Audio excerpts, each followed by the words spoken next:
할렐루야. 아멘. 오늘 거룩하고 복된 사순절 둘째 주일 아침에 은혜를 사모해서 예배 자리에 나오신 사랑하는 여러분 모두에게 하나님의 크신 은혜와 사랑과 은총이 충만하게 임하시기를 주님의 이름으로 축원합니다.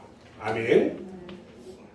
오늘 하나님의 말씀은 요한계시록 1장 5절 6절 말씀을 통해서 구원사역의 공로자, 이런 제목으로 말씀을 전할 때에 하나님의 놀라운 은혜가 임하시기를 바랍니다. 여러분들이 잘 아는 사울 왕이 이스라엘을 다스릴 때에 블레셋 나라가 큰 거인 골리앗을 앞세우고 이스라엘을 쳐들어온 사건을 여러분들은 잘 아실 겁니다. 당시 사울왕과 이스라엘 군대는 엘라 골짜기에서 진을 치고 있었는데 매일같이 이스라엘 군대를 능욕하면서 싸움을 걸어오는 골리앗에게 속수무책으로 당했습니다. 골리앗은요, 블레셋 가드 사람인데 키가 6규빗 한 뼘이라고 했어요. 적게 잡아도 2m 90. 2m 90이에요. 머리에는요, 그 큰 거인이 노트구를 썼고요. 몸에는 비늘 갑옷을 입었어요. 잘 생각해 보세요. 그리고 그 갑옷의 무게가 5,000세겔. 5,000세겔은 키로로 따지면 57.7kg예요. 그러니까 거의 한 60kg 되는 거예요. 온 무게만도 100kg, 100근. 엄청나죠. 거기다가 그의 다리에는요, 앞에 노스로 만든 각발을 딱 챘고요. 그리고 어깨 이 사이에는요, 노스로 단장을 했어요. 그리고 그 골리앗이 가지고 있는 창이요, 창 자루가 여러분들 배틀 짤 때 채 아시죠? 이 채가 올렸다 내렸다 하는 채, 그 채같이 커다랗다고 그래요. 그리고 창날, 그 창날이 철로 만드는데 600세겔, 즉 7kg. 여러분 생각해보세요. 천하무적이에요. 그 천하무적 골리앗이 와가지고 매일같이 이스라엘에 싸움을 걸어와요. 이것을 성경 사무엘상 17장 8절로 9절에서 뭐라고 말하냐면, 그가 서서 이스라엘 군대를 향해서 외쳐 이르되, 너희가 어찌하여 나와서 전열을 범하느냐? 나는 블레셋 사람이 아니며 너희는 사울의 신복이 아니냐? 너희는 한 사람을 택하여 내게로 내려보내라. 한 사람 나와서 1대1로 싸우자 이거예요. 지금 그가 나와 싸워서 나를 죽이면 우리가 너희의 종이 되겠고, 만일 내가 이겨 그를 죽이면 너희가 우리의 종이 되어 우리를 섬길 것이라. 막 큰 소리로 막 우렁차게 막 부르짖는 거예요. 그 거인만 봐도 무서운데 벌벌 떠는 거예요. 그런데요, 이스라엘 군대는 그 소리를 들으면서 두려워가지고 도망만 쳐. 왜 그러냐? 그 골리앗을 맞설 만한 장수가 한 사람도 없어요. 그 중에 그 사울 왕이 얼마나 다급했던지요, 다음과 같은 포상을 내립니다. 사무엘상 17장 24절 25절에 보니까, 그를 죽이는 사람은 왕이 많은 재물을 부하게 하고 그의 딸을 그에게 주고 그 아버지의 집을 이스라엘 중에서 세금을 면제하게 하신다. 딸까지 줘서 사위로 삼겠대요. 그런데 이 일을 하려고 딱 보니까 쥐가 고양이 목에 방울 다는 것보다 더 어려운 일이었어요. 생각해 보세요. 이때 아버지 이새의 명을 받들어서 형들에게 지금 안부를 물으러 왔던 소년 다윗이 있었어요. 멀리에서 양들을 치다가 아버지가 불렀어요. 예, 전쟁이 나가 있는 너희 형들 대체 어떤지 궁금한데 가서 안부를 좀 알아가지고 와라 해가지고 소년 다윗이 그 전쟁터에 왔어요. 그런데요, 이 큰 거인이 소리치면서 겁을 주는 모습을 딱 보고 나서 격분을 합니다. 어떻게 하나님의 백성들에게 저럴 수가 있느냐? 그리고 왜 아무도 나서지 않지? 그러면서 골리앗과 싸우기로 작정을 합니다. 그리고 여호와의 이름으로 나가서 골리앗과 싸우는데요, 가지고 있던 물맷돌로 그 맹수들을 물리쳤던 그 물맷돌로 돌려서 쳤더니 완벽하게 무장되어 있는 골리앗의 단점이 딱 한 군데 이마만 펴 있었더라는 거예요. 거기를 맞춰가지고 쓰러뜨려 죽인 거 아니에요. 그리고 목을 베어 사울에게로 돌아왔습니다. 놀라운 일이 벌어졌어요. 이스라엘 군사들은요, 그 기세를 몰아가지고 합심해가지고 블레셋 나라를 격파하고 멀리 물리쳤어요. 자, 이 전쟁에서 1등 공신은 누구예요? 당연히 다윗이에요. 다윗은요, 여호와의 이름으로 양치던 도구로 목숨을 걸고 이스라엘을 구했습니다. 이처럼 골리앗처럼요, 흉측한 죄에서 우리를 구원하시기 위해서 오신 그 구원의 공로자, 그 공로자가 계셔요. 그게 누구냐? 바로 우리 주 예수 그리스도십니다. 아멘. 아멘. 그분의 말씀이, 오늘 본문 말씀이 그분의 말씀이에요. 지금 오늘 본문은요, 삼위일체 하나님의 사역을 차례로 소개하는 중에 구원 사역의 공로자이신 예수 그리스도를 소개하는 그런 말씀이에요. 지금 자, 그럼 주님이 구원 사역을 이루시기 위해서 어떻게 하셨을까? 저는 세 가지로 이제 구분을 해봅니다. 첫 번째는요, 아버지의 말씀에 죽기까지 복종했다고 했어요. 오늘 본문 1절부터 이제 1장 5절 말씀을 보면 충성된 증인이라고 나와요. 그렇죠? 충성된 증인. 증인이라는 말씀에는요, 뒤에 문구가 따라오는데 죽은 자들 가운데서 먼저 나시고라고 말했어요. 이 말씀대로 죽기까지 아버지께 충성하신 예수님이 암시되어 있다는 말이에요. 그게 거기서 예수님을 암시하고 있어요. 이 말은 계시록 2장 10절에도 보니까 내가 죽도록 충성하라, 그리하면 내가 뭘 준다고요? 생명의 면류관을 너에게 주리라 그랬어요. 증인이라는 말도 마찬가지예요.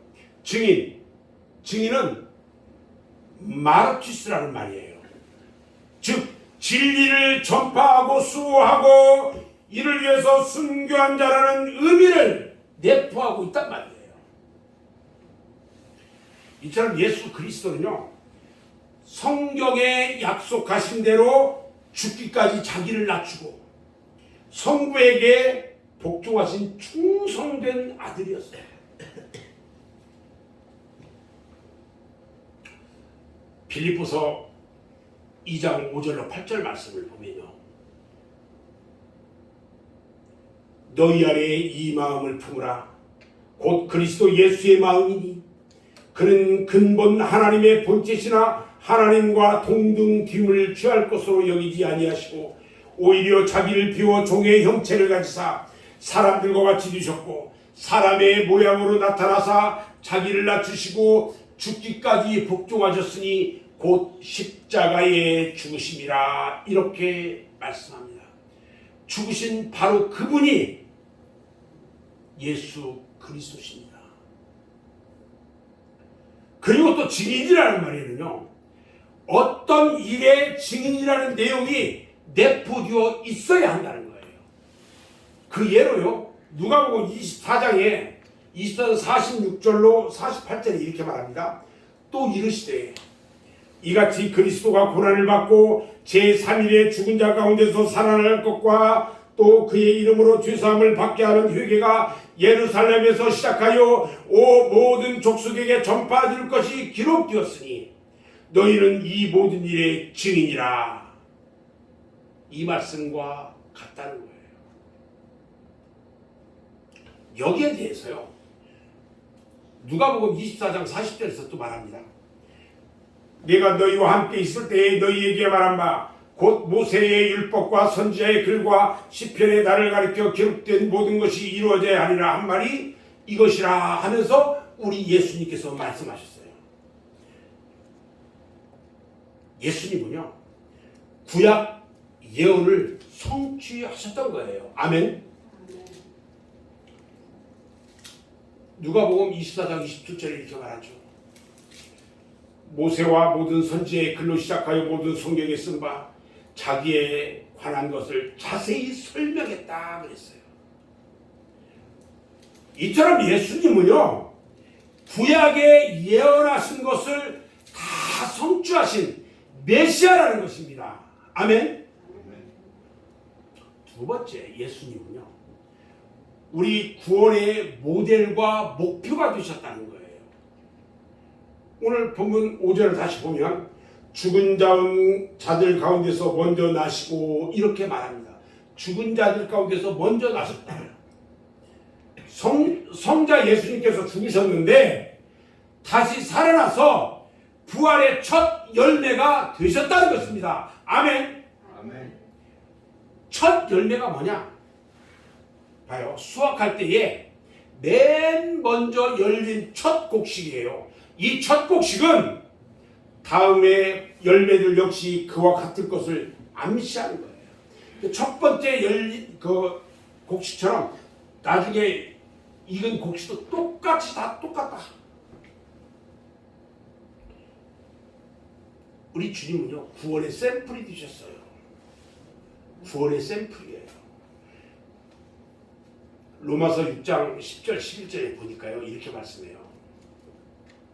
그의 죽으심은 주에 대하여 단번에 죽으심이요 그의 살으심은 하나님께 대하여 살으심이니 이와 같이 너희도 너희 자신을 주에 대하여 죽은 자요 그리스도 예수 안에서 하나님에 대하여는 산 자로 여길지니라.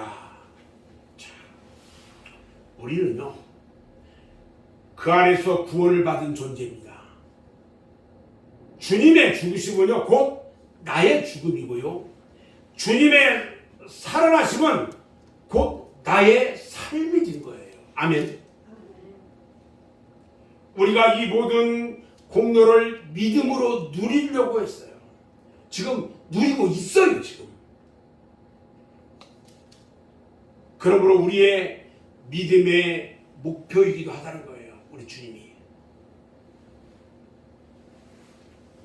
에베소서 4장 13절이에요.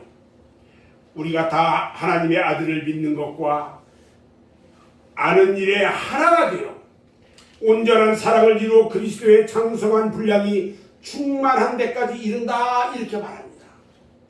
우리 주님의 공로를요, 우리가 성령의 도우심으로 믿음으로 함께 누려야 한다는 것입니다. 아멘.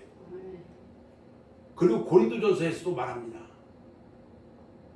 고린도전서 15장 20절 21절에요. 그러나 이제 그리스도께서 죽은 자 가운데서 다시 살아나사 잠자는 자들의 첫 열매가 되셨도다. 사망이 한 사람으로 말미암았으나 죽은 자의 부활도 한 사람으로 말미암는다 이렇게 말합니다. 따라서 우리들도요, 첫 열매 주신 주님처럼 그런 소망을 얻게 된다는 것입니다. 아멘. 세 번째요, 우리 예수님께서는 임금 곧 주님이 되셨어요. 주인이 되셨단 말이에요. 5절 말씀을 다시 한번 봅니다. 땅의 임금들의 머리가 되신 예수 그리스도. 땅의 임금들의 머리가 되신 예수 그리스도. 이 말은요, 주권자를 말합니다. 권력 있는 자들 중에 주인, 최고 왕 중에 왕을 얘기하는 거예요. 자, 그런데 땅의 임금들의 머리, 그랬던데 땅의 임금들은 과연 누굴까? 문자적으로 보면요, 권세를 가진 왕이나 대통령 등 세상 나라 주권자를 말합니다. 그러나 계시록에서의 왕은요, 땅은요, 누구를 말하냐면 지극히 비유적으로 이야기를 하고 있는데 육신에 속해서 살아가는 죄인들을 땅으로 표현하고 있어요. 지금. 땅은요, 육신 가운데 세상에 속해 살아가는 죄인들이란 말이에요.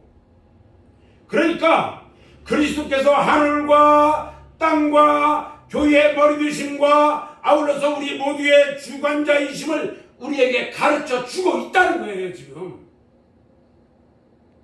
그리고 우리 인간을요, 땅의 임금들이라고 한 것은요, 그동안 우리 죄인들이 그의 통치를 거부해 왔던 것을 암시해주고 있는 표현이에요. 그러니까 육신을 따라서 살아왔던 우리 죄인들일지라도 예수님을 죄인으로 삼으면 희망이 있는 것이에요.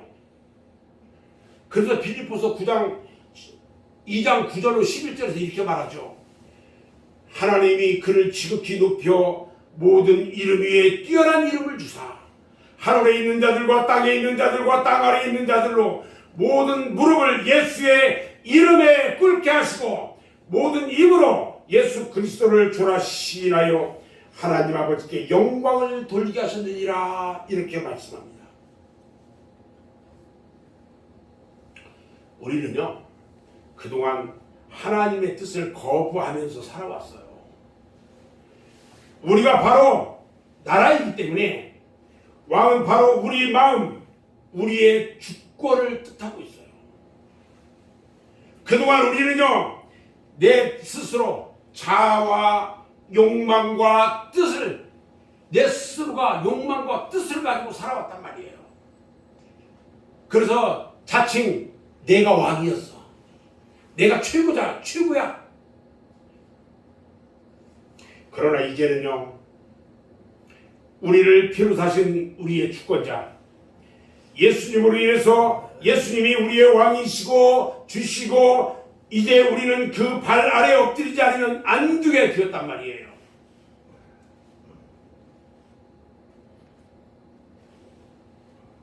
여러분들이 잘 아는 영국의 역사상 전무후무한 전성기를 뭐라고 표현하냐면 해가 지지 않는 나라, 이런 별칭을 만들어낸 왕이 있었어요.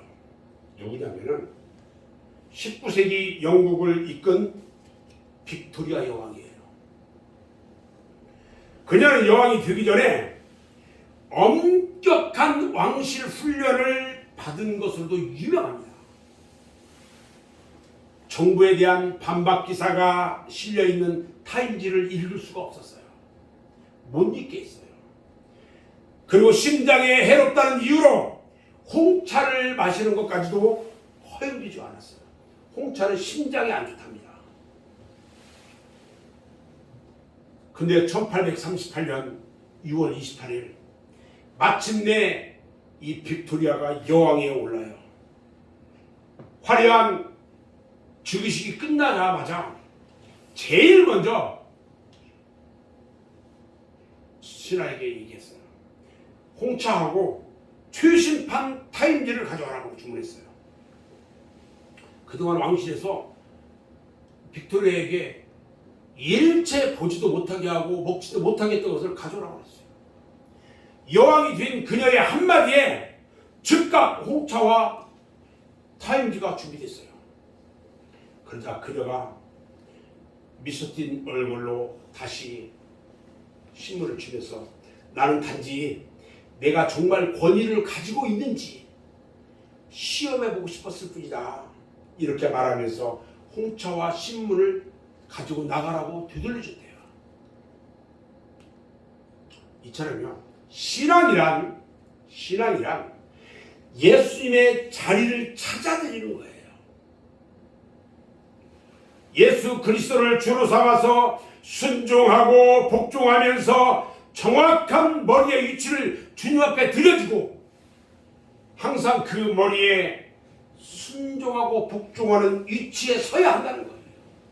내가 주님 앞에 어디에 서야 할지를 정확히 알아야 된다는 거예요. 매사에 월권하지 않도록 철저한 자기 성찰과 훈련이 필요한 것입니다. 이것이 우리가 매일 해야 할 경건에 이르는 훈련이기도 해요. 우리 주님께서 마태복음 7장 21절에서 말합니다. 나더러 주여 주여 하는 자마다 다 천국에 들어갈 것이 아니요 다만 하늘에 계신 내 아버지의 뜻대로 행하는 자라야 들어가리라. 여러분, 주여 주여 한다고 다 들어가는 게 아니래요. 누가복음 6장 46절에도 말합니다. 너희는 나를 불러 주여 주여 하면서도 어찌하여 내가 말하는 것을 행하지 않느냐. 책망합니다. 말씀대로 순종하는 삶이 그렇게 중요한 거예요.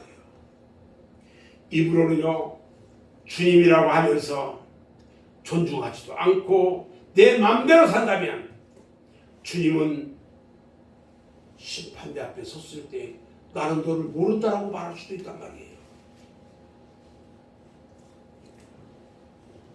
여기서 예수 믿는다고 왔다 갔다 하면서 주일만 지킨다고